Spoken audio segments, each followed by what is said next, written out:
Yo, yo, yo. Welcome back to Roti and Poutine. I am the MC Armani Rain. Once again, I am back in the building with the Mr. Valiant MC, the T.R.A.C. And we have a very special guest this wonderful morning. They have definitely woken me up. I'm still drinking coffee. It's fine, right? We good? It's fine, it's fine, we chilling? bro. Hey, yo, Track, why don't you do the honors and All tell right, the I'm gonna try to come up with something real creative. Stateside, Yeah. stand up. No prep Freestyle it. whatsoever. Long Freestyle time it. homie. You watched this come up, I think from since '08, is it? Am I bugging from '08 or is it a little bit before '08? You're not supposed to 04? talk to him Yeah, until you we've done the can't- intro. Oh, I Come didn't on, bro. realize. I'm sorry. You've seen how many intros? Dude, at how this many point? shows have you been We a part ask of you now? to do one intro, and this is what happens. Start over. And I'm not editing it either. Start over. All right, Do let's the just do math. it like this. Ladies and gentlemen, long time homie. Of course, one of my favorite collaborators to ever do records with, of course, in the whole scene. We've got songs in here, seen doing a bunch of stuff. And he's one of Stateside's most progressive artists out here, pretty much in another side of the town. So we got to wake up in the morning to do this interview. Ladies and gentlemen, Dear Lord. Midwest. Yo, look. When Valiant, can you do the intro to our when- illustrious yes, guest I will. who's across the world right now, I don't know. world-renowned, I wasn't even super expecting producer. to do this, bro. It's just like, come on, when man. I asked him to do an intro for the vocal podcast, he totally fucked it up, and I used it. I used the mess up as the intro.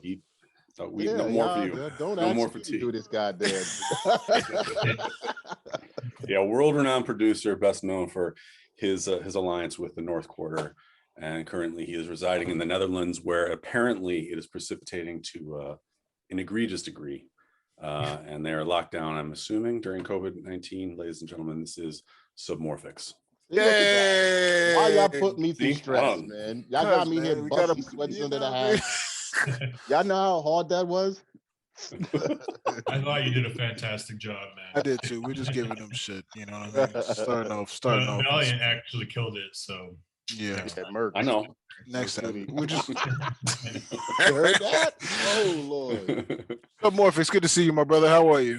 too, man. I'm all right. The sun just came out like 5 minutes ago. I was in a blizzard, so Oh. All right. That's Well, the my situation. egregious precipitation remark apparently was completely out of context. Weather patterns are crazy over there. Is a blizzard normal at this time in Amsterdam? it snows like once a year, and people go crazy, like in a good way. If it only snows once a year, I can dig that, man. It's like I grew up in Michigan, so Right. I That's a can't whole take different. winter. That's why I moved to Cali, but once a year, no, I like that, man. It's nice. Michigan winters are something different, bro. That's Chicago That's is something special. bro. I've had people be like, "Yo, you want to take a gig in Chicago in February?" I'm like, "Absolutely not." I love Chicago. Love it. Beautiful. Chicago's amazing. From Absolutely. spring to fall, that place is incredible. Do not ask me to come there during the winter months. What did No. comedians say? If you go to Chicago, buy a coat from Chicago. Like, don't. Yeah. There They should just give out free coats when you land. Oh, you from Yeah, New York? there you go. Put this coat over your coat. Look, I am from Buffalo and I now live in Canada, so I know all. Oh, you're not Canadian? Shit. No. I'm a No, Buffalonian, man. I've only been here about 5 years. Don't give up the secret. Hey, yet, yeah, what you guys. doing? He's from Canada. Poutine. I live here now. Get healthcare and everything. Look, Oh. roti and buffalo wings sounds weird. Yeah, straight. Oh man, I would kill for a buffalo wing. I knew you're already gonna ask me the question. Yeah, actually. So let's just get into it. I've watched your podcast. Thank you. I have. We should Even though I've never try to worked- not ask. You're him any our questions favorite at all guest. this whole time. Yeah. Let's just see if he volunteers the information. Yeah, let's just do the show. Greg, go. Just gonna ask. You got the music over there, right? You can play it. Hey, all right, Greg. So we ask every single guest. Apparently, you know this already. 10 points for you. You're our favorite guest ever. And what is your bucket list food, good sir? I don't even like buffalo wings that much. They're like a solid 7 out of 10. You just patronizing.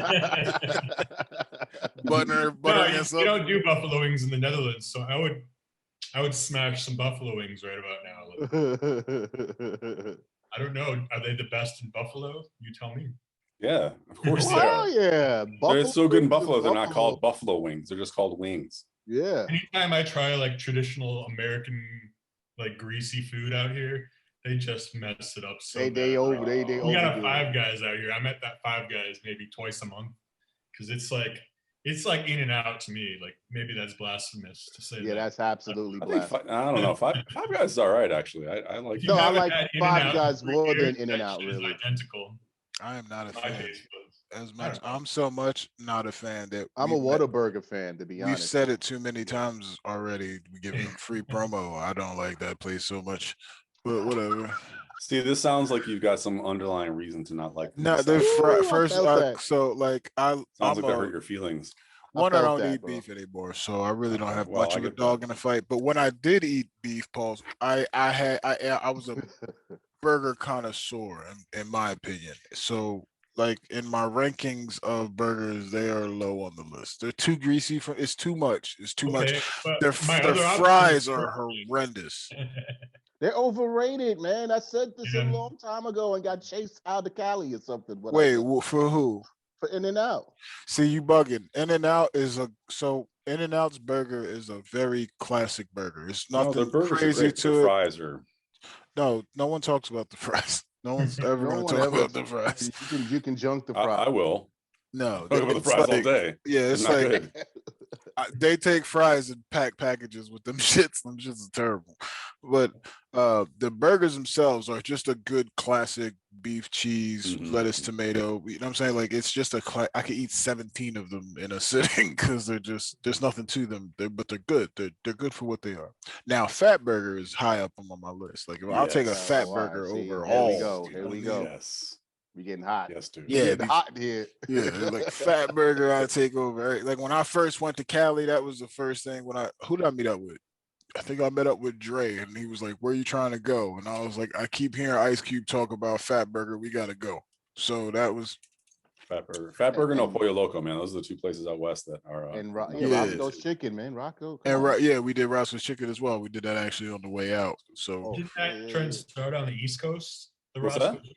Didn't like chicken and waffles start on the East Coast or no?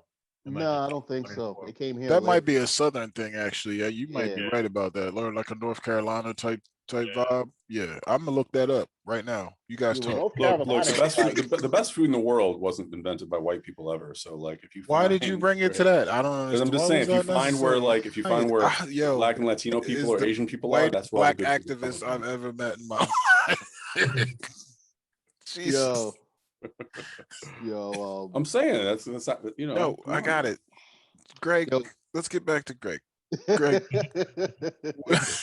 what is your That's that bucket white list people food? food thing. I don't eat any white people food here, actually. You We got are in the Chinatown, Netherlands. like half a mile away. We got hella Indonesian food out here, and I never really ate any of that in the States. I feel like I've every never even American seen city it. has.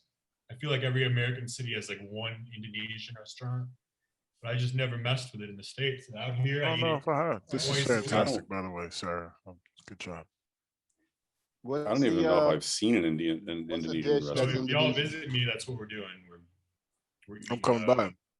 Yeah, you're coming by. I gotta We come. flying over, brother. Superman capes. I get vaccinated on the 8th. I'll be there in a minute. We still haven't answered the question. It's been a really This is long going great. episode. This is gonna be a long episode. As we all sip coffee. So what is the bucket list though? So What's I know the I know food? you're Yeah, all right. feeding and not considering that you haven't had good food in a long time. I mean, like if you've been eating it all the time, what was your favorite before you were stranded in the restaurant desert? In terms of like roti, since that's the theme of your show here, Oh. the roti here, the Surinamese food, I never had that either. So that was Suriname food. Wow. Suriname roti is lit, man. It's like Okay. I can't even describe it. It's just slightly spicier and like I don't know, man. It's like the Surinamese people, they have like a little bit of Latin flavor to their food. Right. Yeah. So like I can get down with that fusion. All But I right. eat that all the time. Like I'm not hard up for good food options here, man. Ain't nothing wrong with that. You like what you Yo, like. you said Suriname, and I just want to say to Amani, he is our favorite guest right now. Yeah, I mean, you know, it is what it is. Ain't nothing wrong with that. I have an uncle that's from Suriname and all that, so I know all about all that stuff. They speak Dutch over there, so I can see the relation. He pronounced it right, so you know he's not lying. Yeah, man. It's the real Um, deal. All right, what about you, Track? What was your food of the week, my brother? Well, I mean, man, we just had some soup, some really good split pea soup with some chicken and some noodles in it. Yo, I haven't had split pea soup in so long. Let me just explain that the GF, shouts to the GF, she's nasty with the soup, dog. Her soup game is on fleek, and I don't even say nothing. I just, where we having soup? All right. Yeah, my grandmother makes me. I had a ratatouille moment when you said that. My grandmother used to make a dope split pea soup with dumplings and ham and all that shit. I miss dumplings, bro. Y'all don't even. Again, maybe a year removed from West Indian type cuisine right now. Yeah, you need to fix that. We keep having this conversation every week. This I don't is know horrible. what you're doing. You live in New York, goddammit. Hey, Valiant, what's your food of the week, my brother? Oh, we had like classic brunch for Easter. So which is like French toast, and okay. I didn't have any of the bacon or sausage, but it was that there was like cheesy home fries, eggs, toast, lots. I mean, an obscene amount of fruit. Cinnamon rolls. It was like cinnamon rolls, croissants. It was pretty. And that sounds like a real breakfast. And there was a cheesecake as well for some reason. Oh, what? So, yeah. Where'd that come from? Yo, I don't know if I've ever told you my favorite breakfast food on the planet is French toast. Like that. Yeah. Ditto. Bro, right. Ditto. There's nothing. I know there's a lot of pancake people out there who are really upset with me right now, but no, I'm a pancake dude, but I agree that French toast rules. Yes, for sure. Yeah, and there's I've mentioned exactly. I've mentioned it on the show before. There was like a cafe that here and bakery that makes this maple cinnamon raisin bread. And that's what we use for the French toast, and it is retarded good. That was not a guys. I think we need to get a flight to the Valiant side. It makes the best French toast. It's like dessert. No, it's too good, man. It's too good. Bacon. I'm still mad to this day that the most lit my Instagram live has ever been was the day I made cinnamon raisin bagel French toast. I was like, I release music all the time and no one cares. I make French toast in the middle of a pandemic, and this is what y'all want me to do. Everyone's like, this is. Jeez. That was almost the podcast that I was just going to cook breakfast every day, but here we are doing this instead. I wouldn't be mad at that. If you dumped us with that, I'd be like, all right. Yeah, but then we wouldn't. we wouldn't have Submorphics. That's it. You could. I mean, you could cook with people. You think I don't like French toast too? You right? I'm sorry. My bad. Wow. Smoke early. I actually my food of the week. The wife tried out for the first time shrimp and grits. Okay.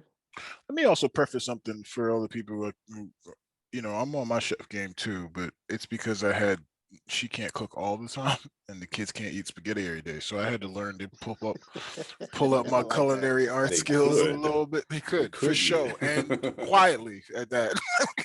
This is what you're eating. Sorry. Dinner is later. You're getting spaghetti for breakfast. But no, I was always the breakfast guy when I started jumping into food. So the reason why I bring this up is why I keep bringing up my wife's culinary skills. My wife has been vegetarian for almost 21 years, and she cooks meat without tasting it, strictly by smell. So when she tries something new out, like shrimp and grits, and nails it to perfection, not with the peppers and the tomatoes, she put all in there. And then she actually made her own sauce. She took some peri-peri sauce that we started getting from Publix and made her own, bro. Nando's? Yeah, peri-peri. Yeah, Nando's peri-peri. They actually sell it in bottle form now. That I will promote for free. You're welcome. So yeah, that was the highlight of the week. She crushed that. So yeah, I mean, let's just talk about this for a second. That's above my pay grade. Men culinary skills. I don't know, like usually, Cat's very bossy in the kitchen, so I don't really get a chance to put down. But when I do, you know, I will say that I tried to make potatoes au gratin, and somebody threw a wrench in my works. They were Wow. like, I was just chopping the potatoes like manually, and somebody says, no, don't use that, use this. So I used this huge grater that had like a huge slider in it, and I started cutting them super thin. Yeah, potato chip swag. But au gratin is supposed to be a little thicker than. I mean, you make it how you make it. Well, the long short is that it didn't look good, right? But It when didn't you work put out. that motherfucker on the table and you ate it, Mm. it was like a room of silence. Yeah, you got to learn from the elders, man. They know what they're Yeah. doing. You know what I'm saying? Like, Yeah, that's the last time I let somebody tell me what to do with my goddamn. I used to get offended. I used to, because I was like trying to get my come up. She would just come in the kitchen and be like, "Why don't you put this in there?" I'm like, "Cause it's mine. Can you stop touching things?" Now I just shut up and, you know what I mean, be like, "Oh, you was right. You was right. My bad." So, Oh man. but you yeah, cook, man. Greg? I'm Do you make? shit cook. I'm just gonna be honest. No, you got to be real with it. You know what I'm saying? Yeah. You should take this Better. time to figure it out though, because you apparently don't have great One restaurants of us around there. makes listen, one of us come over there, we cooking, bro. We got a nice kitchen. All four of us, man. Four chefs in the What? kitchen. Roti and I'm pretty sure there's Poutine a in saying Amsterdam. that's a bad idea. Right. That is like the cliche is that's not a good look. Too many chefs in the kitchen, but we'll give it a whirl. We can make a beat instead. Yo, Yeah, money, there you go. money, give I'll me the still make onions. too many See what chefs. you doing over there. Stick to music. Speaking of music, what a fantastic transition! I swear, you just run the show, dog. Just go ahead and talk. Segues on this guy. Crushing it. So, we panned it. Valiant panned it as your origin story. You want to start there? What was your first origin remember? story? Yeah, what was your Spider-Man Band? moment? Huh? In What? drum and bass or just in general? Just in general, what was your first Where are remembrance you in from? music? Is pretty much the question. Yeah, what Yeah, I sparked this? Grew up in Michigan, outside Detroit. So I started going to like raves in the late 90s, and I sort of just missed that first wave of like techno. Like a lot of those guys, they had moved to Berlin. So like the first electronic music I had ever gotten into, I don't know, I was really into like Aphex Twin, and like I got into Photech, but I heard like Modus Operandi first. And I didn't realize that like I didn't even know drum and bass was dance music. I thought it was Well, just if you heard Modus Operandi first, you wouldn't think that. No, not at all. Yeah. And I remember I saw Photech and J Magic around like 98. J Magic. Shout out J And Magic. it wasn't the same thing as, oh yeah, J Magic's a legend. Yeah. But I remember it was so much different than Modus Operandi. And I was like, this is confusing to me. It was like just like some straight dance floor styles. But it took me a few years to get into drum and bass. Like, and then I saw I'm just kidding. yeah, I'm not gonna lie. But I saw around 2000, 2001, I saw Bookem, and then I saw Ed Rush and Optical. And I was like, if you could combine the music and the soul of the Bookem stuff with like the energy and like the dance floor and oh my god, of the Wormhole era stuff, I was like that. Like I loved both, but I wanted to hear like a combination. And then I heard like Mark Sinalex, the early high contrast stuff, Caliber, and I'm like, that's it. Because at the time I was playing like deep and funky house music, Right. but like I wasn't quite ready to make the transition into drum and bass. But then I heard that first high contrast album, and I was just like, that's it. Yeah, that'll do it. That'll do it. Yeah. So you spun funk and house, you said beforehand. What started you on that? What got you into DJing? Period. I was producing before I was DJing, and like I just didn't have like a good live PA. It was boring. Okay, wait, hold on, Greg, wait, hold on a second. What got you into producing? There you go. I was already playing in bands. Guitar. I was already playing in bands, and then like when I was 16, my band broke up, and I just wanted to make music on my own. Like I had a buddy who had like a home studio, and so he had some synths. I would go there, and like I just made the transition into electronic music. And at 16, what was like sort of like the stuff you were listening to that was making you think, you know what, I can like produce this kind of music? Well, I was already writing songs, so I came at it from that perspective. Mhm. Right. Like, and I was playing piano. Like my parents had me in piano lessons Nice. when I was in elementary school. So I was writing songs already. I just thought like, I don't know. So like the first tracks I made were not for the dance floor at all. And I had a little rave gig in Detroit around 99 or 2000 when I was fresh out of high school. And I cleared the room entirely, man. Because, like it was just some like music for listening. It wasn't for the club or anything. And so like It's a like year later, jump into a rave and play some What- smooth jazz. What kind of Yeah. band? What kind of band were you in? What kind of bands were you playing in at the time? like sort of punk and like alternative rock influenced, like 90s shit, basically. Right. It's And, funny. Everyone's come from the punk Yeah. scene apparently, except Track and I. Did Yeah. you discover like electronic music, like Aphex Twin and stuff like that? Did you discover that in like 120 minutes and like late night MTV? Yeah, exactly. Like there was like a little bit of A lot of people crossover did. Okay. between the two. So, but then I had an older brother who was living in New York at the time, Oh. and he was feeding me some of like the early drum and bass stuff. Mm. And I thought it had like the same sort of energy, man, as like Absolutely. rock music that I was listening to at the time. And like I got back in, well, I was really into hip hop as like a little kid. Like Run DMC was the first shit I ever bought, and I was into like I wasn't hip enough to know about like Tribe Called Quest or De La Soul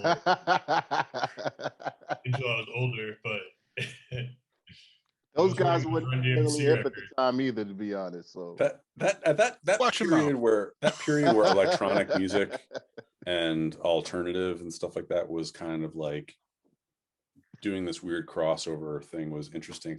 Remember how, I don't know if you guys remember how big like DJ Spooky and like Talvin Singh were Yeah. and like I stuff love like that. DJ And, like, Spooky, bro. Yeah. Aphex Twin and like D-Light was like had been popular for a couple of years, and it was like I remember like when they had the first Woodstock revival or whatever, Yeah, and yeah. like they actually had a rave there with like the Orbital and like D-Light and stuff. It was on MTV, and yeah. I was like, whoa, this is like, because it raves hit Buffalo about 95.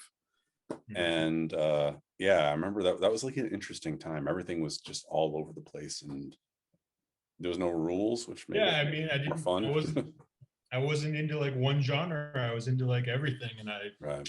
it's kind of surprising to me that I actually went down the road of one genre, because like when I was 17, 18 years old, I liked like 20 different things, and I still do, but like 95% of what I put out is drum and bass music. I feel like drum and bass, though, the reason is because there are so many styles Yeah, that encapsulate inside of drum and bass. It's like it's pretty much, you know what I mean? the Like, universe. It's never too late to dump drum and bass. You can always go. Ah, yeah, you don't live in the States anymore. You don't have anything to hold Yeah. up. You can just leave us all.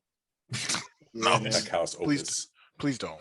So Greg, what was Also, there's nothing stopping me from just doing other things, and you know, you don't have to retire from drum and bass just because you're doing other things. Wait, Right. what? Yeah, it's a shocker, but You can make other no, styles. I'm never of music? retiring, guys. I'll just announce that right here. Good job. Never retiring. Here to hear Roti and Poutine first. That's why you come here, ladies and gentlemen, so you can hear the exclusive. and I'm sure at this point he's the chat room's Proclamation. favorite guest. At this point. But So, that Greg- doesn't mean I won't go on a hiatus. You're So right. Greg, after Michigan, what you ended up going out west, yeah? First, I went to Chicago after college. Okay. Drum and bass was like a big reason for that, because like Chicago, it you was guys a remember nice in little like the scene mid there. 2000s, Chicago was lit for drum and bass. Yeah. And Detroit was never the Absolutely. hot. Yeah. No, So like I had at all. I had a lot of homies in Chicago. Like I had a job opportunity, so like around 2008, I just packed up and moved out there, man. And like Made I it spent rock. 5 years. I got sick the winters. Nice. Made my way to San Francisco. Drove out from Chicago to San Francisco on one epic road. Oh, you A drove lot out. of people Oh, did man. that. A lot of people That's a did that good around that story. time, man. Yeah, and that was, well, I moved to San Francisco in 2013, and it was actually affordable that year. Like 2 years. Yeah, I later, know. Right Yeah. before the It was a wrap 2 years later, but so I don't it know. became Once I super moved to San Silicon Francisco, Valley. I'm like, I cannot go back to this cold shit. And now Oh, here I am, in a blizzard. Yeah. What are you doing? You going backwards? Enjoying the But moment. yeah, people call me a nomad. I don't know. I seem to move every 5 years. I don't know if that's nomad behavior. But No, that's just regular Okay. American. that's regular. Yeah, Yeah, that's regular. I was about to say ass. that's an autobiography, really. That's all that is right there. For That's So sure. okay, You so know, we might as well just finish the loop. How did you get from San Francisco to the Netherlands? Yeah, I mean, I know on an airplane, but I mean, Yeah. You take a boat. yeah, you never know. that's true. You That is know? true. The Queen Mary. It's an experience. I just had like We most of weren't my brought gig here on a offers were on plane. here, and I'm just like, there's this thing, guys. There's like a Dutch American treaty, friendship treaty, it's called. And if you're self-employed and you pay your taxes, you can move here hella easily. What? All The right. UK doesn't offer that to us. No. So I just had to, there was a lot of bureaucratic stuff I had to figure out, and I didn't get a lawyer or anything. I just sort of Googled it all, and I messed up, and they rejected me at first. And then I reapplied, and they're like, "This guy's just going to keep reapplying. Let's help him out. Yeah, let's just help him out. He's not going to." It's Greg, for Christ's sakes. Interesting. Yeah, So I just. is there a time? Is there a time limit on how long you can stay there, or can you just be there indefinitely? They gave me a 2-year residence Right. permit back in 2019. So at the end of this year, I either go back or I renew that. Reapply, right? Oh, People keep asking me my plans, and COVID just ruined all my. I was gonna say that Plan. probably changed a lot. And it ruined my ability to like think about the future in a certain way. Like, Yeah. Well, if you move to Florida, you really think about the future now. yeah, but I mean, gigs are coming back, so They are. It's the light at the end of the tunnel for sure. yeah, It's a nice feeling. so now's a good time to release some music. It was weird writing, club music during a time when there's no clubs. But People say that, and I'm very interested in that. this music is more than just club music. People Totally. say that as well. So I feel like this music should flourish because you've got more of the Right. listening. And I actually especially think style that, you make. like, yeah, exactly. Your style of music is not necessarily specifically about the dance floor. It's about a vibe. It's just about just having fun. And yeah, I think people, you're not waiting for the foghorn to drop on a Submorphics tune. If Yeah. Not that there's disrespect to anything any wrong with foghorn that. lovers. Jesus. if you're waiting for the foghorn on a Submorphics tune, you're gonna be waiting a long time. For sure. For sure. But For I sure. will say, even if I was making foghorn tunes, like some people listen to that shit at home as well. I shouldn't say foghorn tunes are only for the club, because a lot of people, they I'm might just want to. I'm kidding. On their walk on the beach or something. Yeah, I gotta say, I'm surprised, man. The foghorn is still hanging in there. Hanging in there. It's a cool sound. It's a It's cool not sound. going anywhere. It's It's a dope flavor sound. that's You think it's here like permanently? It's here to stay. It's like an one of those. additional. Yeah. I think it'll like get subdued a little bit while other styles come into fashion, but I don't think it's going anywhere. No. I wouldn't have said that on my own, but everybody else is saying it, so I've had to agree. Like, hey, if everybody else is saying it, it's not up to me whether it stays or it goes, man. It's up to the dance floor. So up to, let's see. So you've been relocating this entire time. Let's see. When was your first release made? Where were you? You didn't move to San Francisco till 2008, you said? 13. 2013. So Okay, my first so releases were in Michigan. Okay. Do you guys remember a label? Maybe you remember, Monty. A label called Symbolism. Yes, Oh sir. yeah, Symbolism is great. My first drum and bass release was Symbolism out of Omaha, Nebraska, man. Mm-hmm. Gang, gang. Right. Yeah.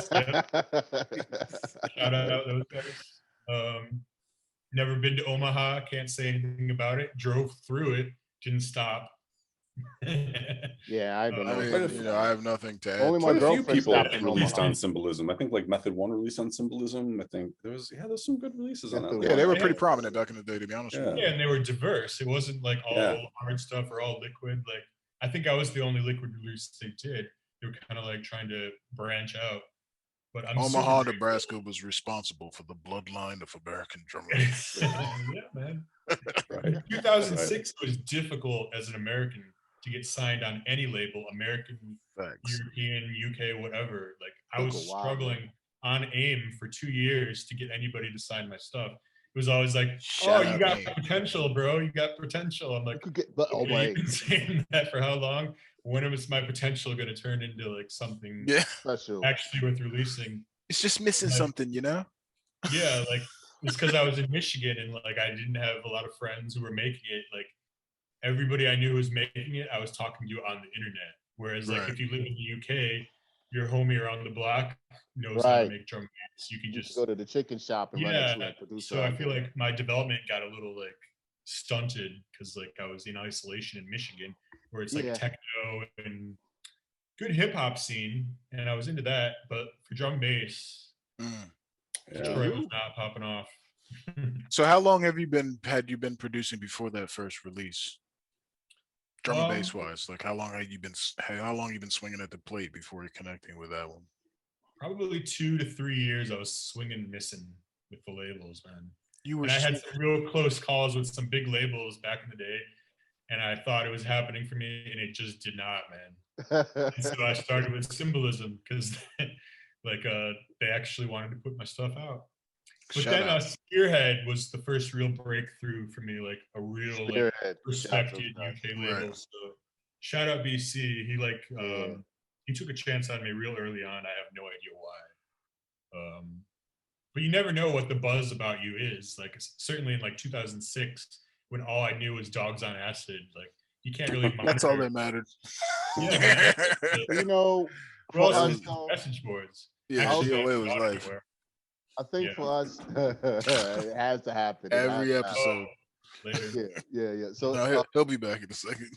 I was gonna say for us, we went through all these dimensional portals of along our growth, and one of them always pertained to not being from where the sound is happening, which is what mostly what it was with a lot of the drum and bass stuff when Stateside Heads was trying to get in there, and it would just you would just have to piggyback off a big artist, and that was the only way you would get into her, not some like random out of the blue sort of situation. So yeah, you know, it's where we are now is it's bewildering because of that is what I wanted to say. But go ahead, bro. I'm sorry. Nate, Atlanta Connection, who you guys had what last week, 2 weeks ago? Who seems He to was ago, yeah. really pivotal back in the day, like for Yeah. Random Movement, for myself a few years later, and like he did not give a shit if I had no like global profile. Like if the music was hot, he was releasing it, and like I gotta shout out Nate, man, because like without these little people along the way, like you wonder like what would have happened to your career if I had never met Nate or Mike Random Movement. Like, Ooh. Yeah, Nathan helped a lot of people back in the day with no questions asked, and like the foresight he had for a lot of us as well. Because I spoke about this when he was on the show. Unlike a lot of people or a lot of labels who were looking for something specific, Nate just wanted you to be you. We would just work with you as close as possible. Like, what's your sound, and what do you want to do with it? You know, and it's good you brought that up because you had a lot of releases in between your first release and by the time you got to Nate, you worked with Red Eyes, you've worked with numerous people. But like I remember working with Nate, even when I did my hip hop album. You did breathe back. That was one of my favorite tracks on the album, man. Like the soul that you brought to that I album. still love that one, man. Dude, it's one of my favorite, most slept on songs of all time. But yeah, like dude, it just comes right into like it just it was one of those songs where like you sent the beat and I started rapping immediately from the second it dropped. It was like, we're not even gonna wait. Like, let's just get this shit popping. Like, it's such a good song. But everything you made, it's just got so much soul and emotion into it, man. Yeah, you know what I mean? Like, And like that's why I like you do that. I try to figure out what exactly is it. Is it more of a Detroit influence more than anything else? I got really into Dilla and Madlib like in the mid 2000s. All right. Like, it's Dilla and Madlib for me, you know, Primo, Pete Rock. Facts. Right. I like Ninth Wonder. Like around 2000 to 2005, that's my shit. Like it was Liquid and like And that Dilla. style of hip hop. Like they called it backpacker back in the day. I don't think Yeah, They still do. It's I don't fine. think okay. Or Do I they do. still? Really? I Because you're yeah, old. for sure. No, I'm well. You had to differentiate because a lot of people try to do it's the lyrical miracle stuff, and we're not doing Yeah, that. I remember Like, you know what I'm saying? Dylan in an interview, he was like, I never wore a backpack a day in my life. Like, why are they calling me backpack rap? But it's Well, just a term. But anyway, so No, they was outside the that pretty school, much pretty much. that Yeah. pretty much is the best vision of Submorphics, from my opinion. You are like the drum and bass version of Primo, dude. Like I'm feeling that. You're welcome. That's not thank you. no big deal. I'm not gonna take the compliment, but thank you. Yeah, man. Like, um, So, where did, go ahead, brother. Go ahead. I was Ooh, just gonna awkward say, silence. no, it's fine. I'm gonna edit this one anyway. Not really. It's actually funnier when I don't. Even this bit right here, it's going on too long. I could have totally stopped talking about this by now, but I'm gonna leave it in Not for cut comedic this. purposes. Anyway, so let's talk about that. So Westbay, your journey with that, where did that take you per se? We've given the shout out to Atlantic Connection, and we'll keep doing it, brother, because you crushing it. But uh where do you feel like how do you feel that pushed you forward, and where you are now? Man, I'm just connecting the dots in like real time in my mind right now. Like literally, Nate introduced me to Marky around like 2011, 2012. And Nice. Marky introduced me to Brian G around that same era. Wow. And Brian G introduced me to Friction. It all comes back to Nate, man. It's kind of sad that I'm not like I had made that connection before, but like from 2009 to like 2012, I was kind of exclusive to Westbay. Mhm. And he let me do whatever genre I wanted to. And Mm. like I was fucking around with like some 140 BPM stuff. Everybody was in those years. Made some hip hop for Armani here. Made some just like shit without any beats whatsoever. He just let me do whatever I wanted to. Once I got into like the bigger drum bass labels, they're like, "Nah, you're only doing rollers for us." Right. Especially back then, they were like, Yeah. "No, it's just I don't even know what you're talking about. There are no other genres of music." Yeah.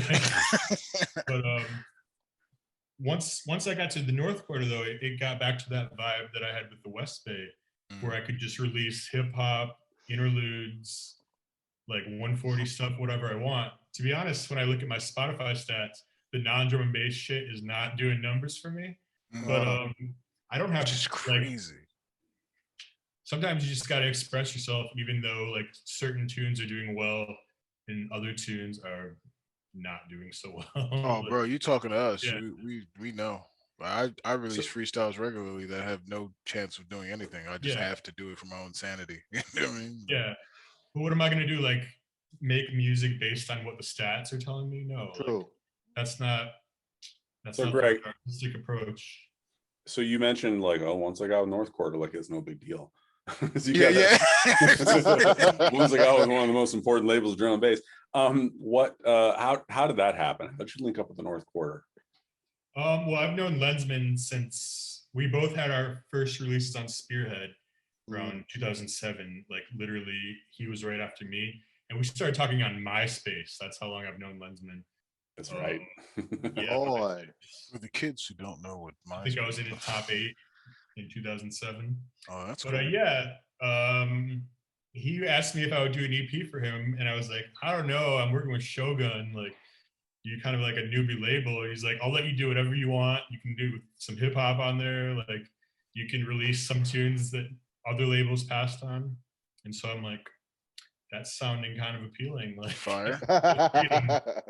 and then within a few months, his label was like one of the biggest He skyrocketed. upstart boutique labels. Him in like 1985, and like Ulterior Motive, they started their label. Like all these labels at the same time around like 2016, and like it kind of reminded me of back in the day, like Solar and like Creative Source. Those labels, they were once small little boutique labels as well. That's right. So, like, and within a few months, they were already like the fire labels. So like I sort of saw that happening with North Quarter, and I just hopped on.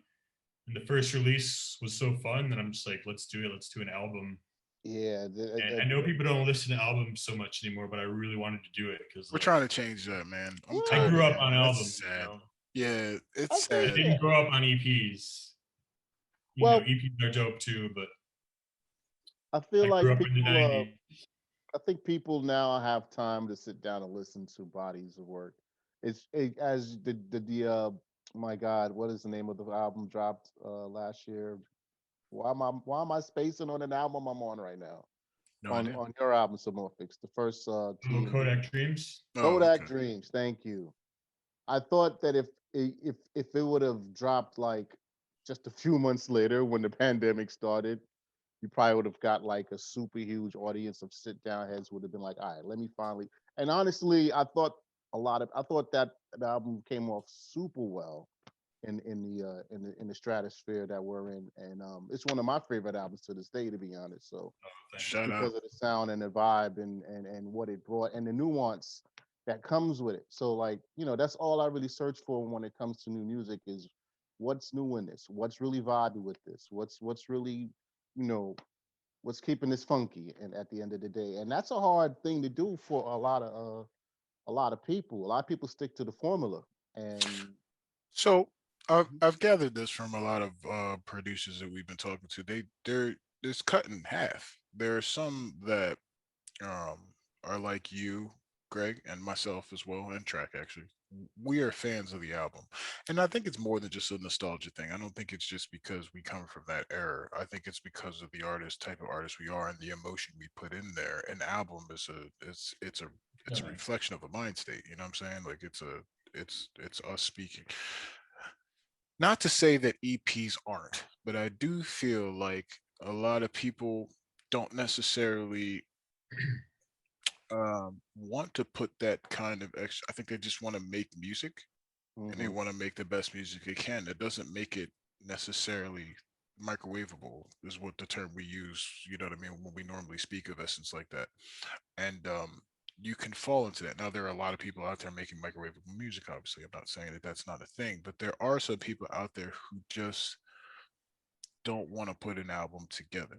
And I do feel like we're missing that more. And I think that confusion between microwavable and people who just want to make an EP just to make music mhm, is starting to scare the people who make albums because it starts to feel formulaic, which is what we've been talking about this entire pandemic. Is like, I do feel the art of the album is still viable. mhm. I'm making and two albums right now and putting thought into the skits and things like that. Like, I've listened to, if you listen to hip hop, they're still on an album tip. Royce Oh, 59 just got a Grammy now.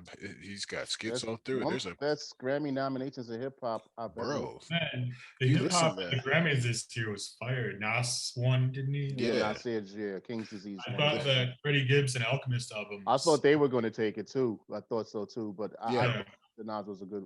All of yeah. them. Yeah. I don't Everybody that think was nobody was nominated. mad. Nobody Right. was mad. And if any of them would have won, everybody was cool. Like, you know what Right. I mean? So 1,000. I do feel the art of the album is still there. And I don't think it's just because the pandemic. I think the pandemic Yeah. helped a lot. I think it helped a lot. And we're getting back to it. But I feel like, and this is what I want to happen in other genres of music. Hip hop as a whole came together and said, let's make a change. They were just like, all the lyricists came out with albums within the last year and a half. Like Hmm. everyone was like, all right, you know what?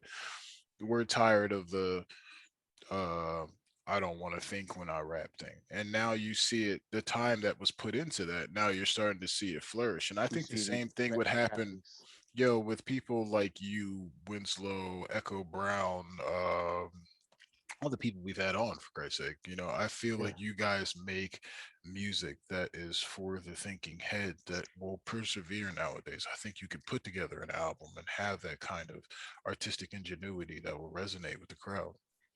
Yeah, Yeah. thank you. I mean, I hate to say that like people's attention spans aren't what they were. They're Well, not. that's the truth. That's the They're absolute not. truth. Years ago, it's such a cliche to say that though, right? It's true But though. like our generation's attention spans weren't as great as people from 20 years earlier. I don't know. True. Like And we we listened were the to albums with MTV 22 songs. generation that screwed with attention spans as well. But like, I also don't want to say that an EP can't take you on a journey, because it can. Totally. Like, I don't know, there's just something about like the ups and downs of an album, and like some tunes might only be like 1 minute long, and like maybe there's like a 30-second skit at the end, and like little details like that don't really work on an EP. No. But like I said, like those Madlib albums, like DJ Shadow Introducing, Nice. all those J Dilla beat albums, those were like my influence. And then like Midnight Marauders obviously was like a massive influence. All for all praise this the bass. Midnight Marauders album. Yeah, I Midnight was Marauders. basically trying to do that with a drum and bass album, and I don't know if I succeeded, but that Oh was. no, I think close. that influence was really, really apparent close. actually with Yeah, people the called me little out. interludes that They album did. had. It had like a very Midnight Marauders feel to it. I think that was super obvious right out of the gate. So I think that worked really well. Yeah, like the intro done by Chrissy T. Shout out Yeah, Chrissy. shouts to Christina. Yeah. That was just straight up rip off, or like an homage, we'll say. Yeah, to, homage for sure. Midnight Marauders. So shout out Tribe. Yeah, Yeah. I mean, so many years later, of course, what do you expect? The influence is going to come back around at some point. I just wanted to note real quick that a good album, no matter how long or short it is, kind of makes you forget that you're listening to an album. Totally. And that's There it. it is. You know See, what I mean? the EP can take you on a journey, but the Right. album's a movie. It's a different thing, and people need to focus in on that. I don't mean to cut you off till you keep going. No. I just wanted to point that out. It's something about it. You just kind of fall in love with sounds. You try, and you almost could see it. You almost could touch it, and it's resonating with whatever the vibe is. And for maybe for a quick second, you're just in like you're floating in space just because of what you're listening to, and that's what really good music does. Versus what's the next drum and bass tune? What's the next this? If a Which is person, cool, you know. you know what I mean? Yeah, it's cool, but Here's the funny part about this, like real quick. Like, what's an EP? 4 or 5 songs, right? yeah, average. Yeah. Okay.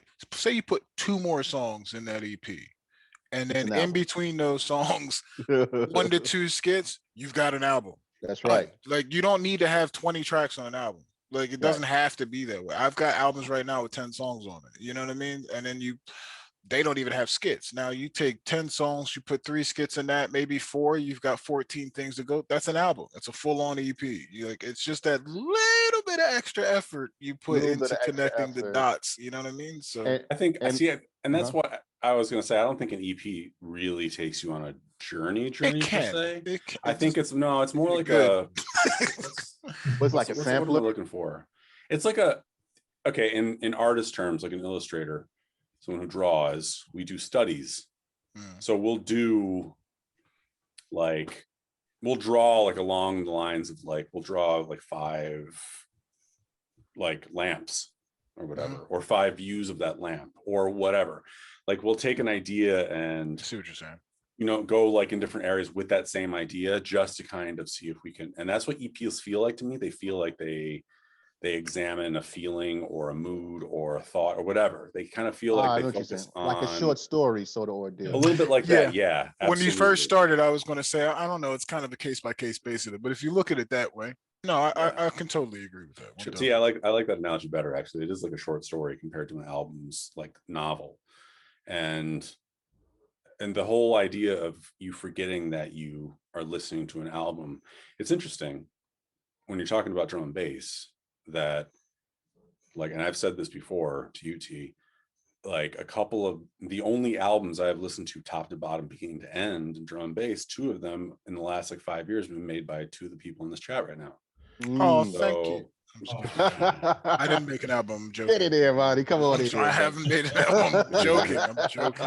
So Greg and T, like you happen to have albums that did not feel like listening to albums. In fact, both of your albums, which is interesting because Greg, obviously you're one producer, and T, you had multiple producers. But what's interesting is both of your albums had a similar sort of vibe, a similar sort of cohesiveness, the way Midnight Marauders kind of had, even though T, you didn't have skits or anything, it still had that overall kind of feel to it.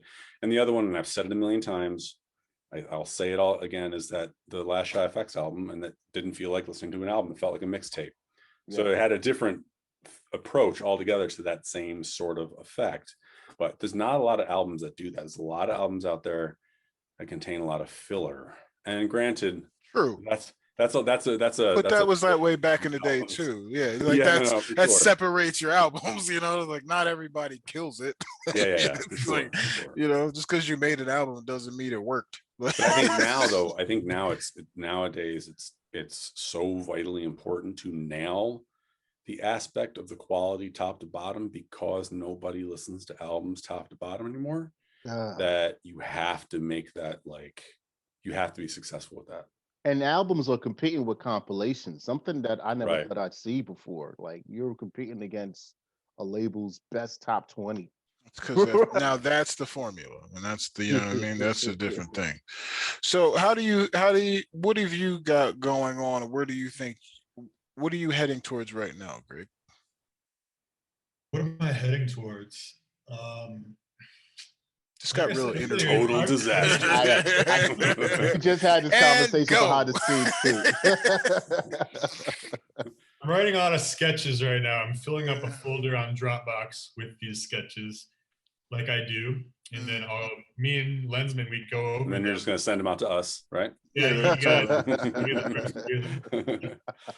I basically like just get an idea down to a point where it's listenable, and then I move it to the side and I move on to the next one. And then I fill up a folder with these little half-finished sketches. Like, I don't even do the second drop. Like, I'm like, it's good, it's cool. We'll decide it's good in like a month. And then like I just move on to the next thing. So like I end up with like 30 little sketches in a folder. And then we're like, these 10 are dope, these 20 go in the trash bin. So is that your constant creative process? Has that been your creative process? Yeah, that's how it's been for the last 5 years. Awesome. I like that. So do they actually go in the trash, or do you have like a whole folder full of? Okay, because I was going to get a little upset with you saying like who's going to have a conversation. You can like reuse certain elements. It could be like, this track is not good enough to release. Right. But that hi-hat's dope. Let's take that hi-hat and put it in. I was gonna say, if you can just send that folder to Roti And Poutine at gmail.com. You will make it work. But the folder right now, it's full of hip hop and sort of like beats type shit. Again, you can send that to Roti And Poutine directly. No matter what happens here, I expect the folder in the next few days. Let's see. So I'm sorry, I lost track with the joke there. Yeah, that was it's still really early for Armani Rain. Facts. Super facts. Thousands. I went to bed at like 3. Yeah. Were you checking out that Versus on Instagram? No. Yes. I'm done. Earth, Wind, and Fire and Isley Brothers. I missed it, man. Don't get me. They saved the world last night. I watched part of it. It was cool. It was long. It went almost 4 hours almost. It was. I didn't realize that Ron Isley is that up there in the years, man. He's got the cane and everything, but man, he's still sounding good. You know, I forgot they did Twist and Shout, really. I was like, they played the original, and I was like, yeah, right. Man. Dude, they're one of the few musical acts that's charted like not like either top 10 or number 1 in 5 different decades. I'm like, that is incredible to me. There's not a lot of people that can say that. Maybe like Aerosmith. I don't know. Maybe Aerosmith. I can't think of a lot of names. Maybe. You know, Maybe. And like I don't know. Yeah, and just the way that their music has completely changed with the times as it's gone along, and yet it never turned into a caricature or a joke or anything like that. No, it's just unbelievable. That's kind of an untold story, because they usually say artists have their moment and they disappear after like a couple, you know, maybe 2 decades if you last that long. We've witnessed Isley's like latter prime. That's crazy. That's a term that we don't even use. He had multiple primes. I mean, he had multiple prime, like 3 or 4 of them, just like that's top of the world. And oh man. Anyway, and Earth, Wind, and Fire, they all sounded great. I mean, you know, sometimes I forget how deep both their catalogs were, and you're just like, man, holy crap. So I only saw the RZA and Primo one, man. That started off real awkward, but it got good real quick. It was good. I love that one. Yeah. I like the Ray and Ghost is probably tops next to this one. Actually. I stopped watching, so I missed the last. I was telling T last night that I missed the old verses where it was just people on Instagram Live like playing some shit off their laptop, and now it's like a combination of a concert and like an Oprah episode. Everybody linking up in the same room. An Oprah episode. Like they're on chairs and they're like hanging out and talking about stuff, and like you expect there to be a host. And actually, they had a host last night. Steve Harvey was the host. Yeah. It's definitely. Well, we said it's funny, ironically or coincidentally. Who knows? One of those two. We were talking about what our first episodes of Roti and Poutine were. So I actually went back into the archives and tried to find one of our first highlights. And the first highlight is us, the three of us. There's no guest. And we were talking about Teddy Riley verses. And we were discussing where this was going to go and made the joke that at some point it was going to get to the format it's at now. And whether wow. so like it's funny to come full circle that we're like, here we are a year later and it's already completely like, so basically, you know, what I'm saying, you just come to my house, man. Just come to my house. So it's kind of crazy. I did like it. I did prefer it to when it was just like raw low tech. as it was. Yeah, low tech, man. It was man. More fun. It was like they were just like playing some beats and hanging out. And now it's cool still. It is cool, but it's dope. Super dope. Definitely like very polished and very produced. And you know, as a old punk, I just tend to kind of bristle at that stuff a lot of times. So but it's cool though. I mean, I remember the first time when I saw, what was it, Fabulous, and who did Fabulous go up against? They were in the same room was the first time, and I remember thinking this is weird. Yeah, like they were I just remember like when DMX and Snoop were in the same room. I was like, this seems odd. Yeah.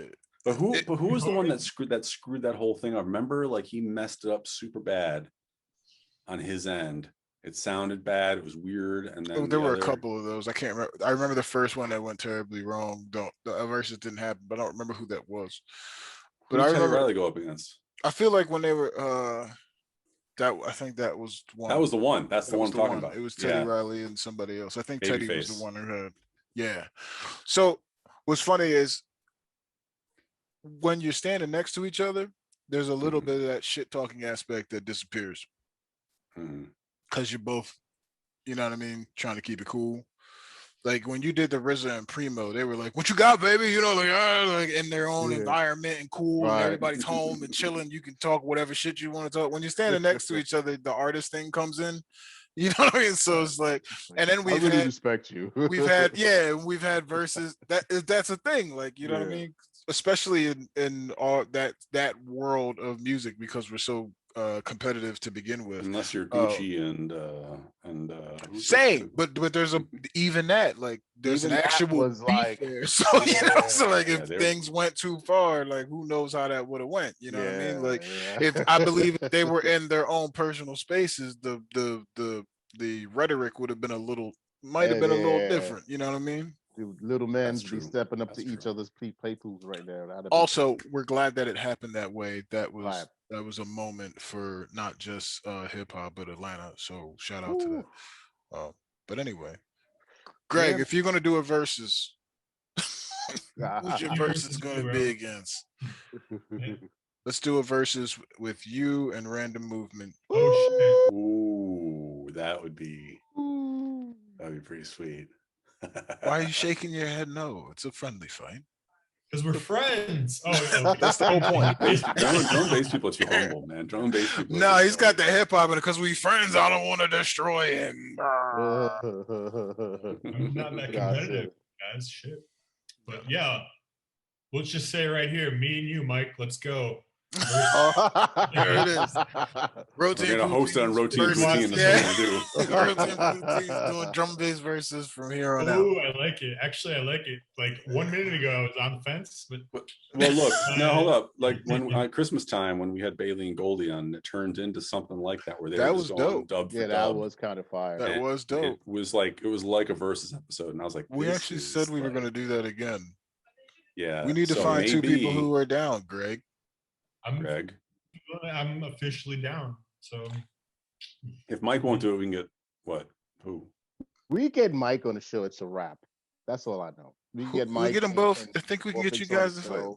Yeah. Let's work through that. Christmas. Let's give ourselves to Christmas. Christmas. That's How so, about that? it's freaking March or April. It's When is enough it? time though. It's enough What day is time. it? Trust me. Alexa. If I lose, I'm never forgiving any of you guys, man. No, Oh, it's no, there's no don't do losing. Oh, there's no winner, no loser. No, we're No. just Not having how a you win or meeting. lose. We're throwing Oh, bases. I mean, Are you kidding me? get a The internet will participation decide, but as far as we're concerned, It's how History you will play the game, decide. Greg. It's Yeah. how you play the game. yeah, Oh. totally. Yeah. So I'll get a ribbon no matter what. I'm sure people gonna want to hear the story of how me and you have linked up. I was on gonna ask, so you didn't have so to. many But here you amazing are. tunes. I'm gonna ask myself the question. Yeah, Track's I like, was I'm gonna sure say- everyone wants to know about me. So let's talk about like my part of your journey real Yeah. quick. Explain to them why I think you're dope. Oh no. Well, the reason my career is relevant is because I work with Track. There you Oh go. Lord. Right. Y'all crazy. Before then, No, that's fine. Oh, this is This show is happening strictly because of Track. Is yeah, that what you wanted to hear, y'all bro? wildin', No, man. that's fine. You want us to leave? I Hold did a on. lot We'll of just music, and then I did Higher Ground, and then I was dope. once I right. did it. Oh Lord. No, seriously. Let's ask you. You guys have connected on many of. Um, We met at a direct drive night in New York. And In you New just got York. on the mic. I didn't know who you were, but you had an instant, like, you sounded like Mos Def and Biggie instantly. I'm oh, like, how come I don't get this sort of shit on my sets regularly? And like, we didn't actually work on any Nah, beats waited for like 2 2 years, years after that. afterwards. I sent you that Higher Ground beat. I'm like, I bet he could kill it, but I had no idea. Like, Oh, it was just an dude. educated guess. Yeah, that And there's a backstory to High Ground that I sort of shared, and shout outs to a good homie that passed away along the route. That we just finished. Me and IQ just finished ripping down this like 3-day camp event somewhere upstate, and we were just like still up, no sleep, and they were just packing and helping out a little bit in the end. And we had to knock out this tune. I remember saying that. And I remember I don't know all my names. I'm forgetting names early this morning, but this dude was pretty much the guy that was like, first of all, was like high end giggling that I needed to lift back to the city, and was like, yo, y'all should go ahead and do that tune, man. Y'all should go ahead and get that all over with. And I remember dragging, and Q knew I was out of it. Q knew I was like, man, I don't know what the hell. So we ended up going there. Q went and got the Bustelo. Anybody know about the Bustelo knows how strong that coffee is. And that sucker just picked me up. And we just spent the day there just pretty much Something I've to never make heard the this. coffee. Yeah, that sucker is strong as fuck. It's proper Latin coffee right there. But honestly, like when we laid it out, it was one of those sessions where it didn't really take much. I don't know how to explain it, but even with like there's certain moments where you're like overthinking. This wasn't that. This was like, I was like, this shit is done. That's all I said at the end of it. This shit is done. And then we pass it off to you, and then you were like, yeah, this shit is done. And then Bro, before I'd worked with you, I'd worked with other rappers in drum and bass, and I would always have to like adjust one word to get it on beat, or like take an entire sentence and like shift it half a bar, right. things like that. And like I didn't have to do anything like that with you, and I'm like, good God, this guy is like well versed in hip hop and drum and bass. Yeah, It man. sounded like a classic hip hop, like a classic Dilla record to me, but like done in liquid funk. And I remember I played it to some homies in San Francisco, and they're like, "Oh, so you're doing full vocal tunes now, eh?" I'm like, "What's wrong with that, man? What's wrong with full vocal tunes?" Lord, I can imagine. And then a week later, they're like, "Yeah, that shit's dope. Do not." It's funny that you were like, oh, he sounds like Mos Def and Biggie. I'm always like, Track sounds like the most New Yorkiest New Yorker I've ever heard. Like that man just embodies New York hip hop. Like, whoa. Lord. Yeah, you guys work well together on literally everything you've done, no matter you. What's really good at you bringing up the fact that you do full vocal tunes with Track is, and what made your album great and everything you guys worked on. There is absolutely no compromise whatsoever in those two genres coming together. Like there's not even an inkling that like you tone down the hip hop to match drum and bass, or you tone down the drum and bass to match the hip hop. It really has been the perfect synergy of sound between the two of you. How you don't consciously do that? You're saying that you just sent the tune and you just did it. Is that It's how been the marriage has been? Is it just been well, that flawless? well. First and foremost, as V said earlier, we are midnight marauder lovers. So we got that. No, honestly though, it's it's I get to be myself. He gets to be himself. Nobody's complaining about the other person within. And for some reason, like when High Ground was like coming out, I was getting emails and messages from people I didn't even expect to be hitting me up.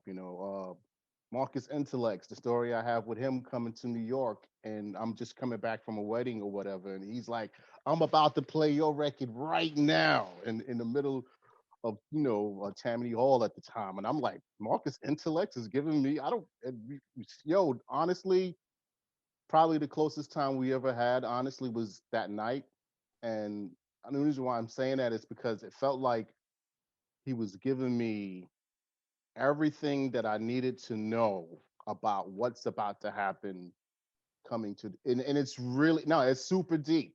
Mm. It is high end deep. Yeah, it's a little watery in the eyes because but That's fine. at the end of the day, it was like he co-signed me. He just, and he wanted to let me know right then and there. Like that's high end. A cosign from Intellects, like Yeah, when he was alive, like RIP Intellects, a yeah, cosign from that guy, there was no better cosign in drum and bass. Like Goldie, maybe. Like there's like it's right at the top, man. Like I didn't get right to at have the a top. conversation like that with Well, Yeah, with you Marcus. two, the dynamic has been, Armani talked about how the two of you don't compromise. hmm It's not necessarily a conscious thing, but I've had more projects fall through than projects that have been completed because producers did not want to do a tune that was full vocal from start to It, finish. it happens a lot. And I won't really compromise on that too much. Now, if someone asks me, hey, can you do this verse and maybe a hook or whatever, if they ask me to do a certain thing, cool. But when it comes to stuff that's going to be released under my name, I want to be full vocal. And there are a lot of people who are intimidated by that, as if the beat, the instrumental is going to be outshined by the vocal. And I have always said, like, nobody, no matter what rapper is present in the song, is saying, I can't hear DJ Premier's beat because Biggie is rapping. Like it Yeah. doesn't make any sense. And No, it's got to be a synergy, I though. think That's the whole I point. think well, it's got to be a synergy, but I think I think they overthink this they idea overthink. No, nail it that on the nail. the vocals can't go with an instrumental because the instrumental is somehow going to be overwhelmed or outshined or some bullshit like that. And I will say another thing. Some people also don't want vocals in the last like minute or 2 minutes of the tune because DJ's got to mix out of it and all this crap. That's what I was going to interject into this. There's a lot of because this sound came from sound systems because of its origin roots and yada yada yada. Now we can say the same thing about hip hop, and we're Americans, so we're automatically going to be like, well, look at us now, we're fine. But you have to remember that as far as the MC is concerned, we are still in that, for some strange reason, incubus stage, and it's better now. There are a lot of MCs who are coming out with albums and things, but the main concern is that what you just said, is this a DJable tune? How are you going to mix into this? How are you going to mix out of that? Instead of like, let's just make the music, but then you play that whole thing like, should MCs be on the tune because it's all about the music, not understanding that a good MC respects the music just as much as we respect the vocal. They are one and the same. There is no That's right. difference. I'm with a talented producer because I love the music. I'm not here to be don't turn my vocals up so you can't hear. I want to hear every little intricate sound. I don't want you to dumb down the music so that you can put me on it. When I work with producers, I say, please don't make a tune with me in mind. Make a tune with you in mind, and let's work from there. You know what I mean? Like, let's not compromise things Absolutely. because you think it needs to be DJable. I'm also in the same vein that you guys have heard it a million times. I put it in a song. We only make opening, closing statements. I'm not here to concern whether you can mix it or not. Learn how to DJ. Like I don't, like I don't know what to tell you, dog. Like I'm trying to make a really beautiful song, and if you like the beautiful song, you'll play it. Like I'm that's glad you said that, man. like that's that. Yeah, learn to DJ. Like the vocal shouldn't get in your way. I don't like understand that. that's that whole like it needs to be this and needs to be that. Let's just make beautiful music, fam. That's it. I want to make music that's listenable from the beginning to the end. I don't want to put in extra shit at the beginning and extra shit at the end so some DJ has an easier time. Right. Look, vinyl's gone. We don't need to worry about that anymore. I'm more concerned with the average listener than the DJ. Like the DJ is second in my mind. I think my tunes are DJable and like because you can mix it just fine, but ultimately I'm concerned with the listener over like absolutely. DJ. That is absolutely two things I'll put on to the end of that, right? Like first of all, you've got a whole nother tune that you're mixing in with a long ass intro that hasn't anything to it. So mix into that. Like that's the first thing. That's the most like elementary thing I could possibly say. And just so you know that I'm on the so you know I'm not on one side of the fence.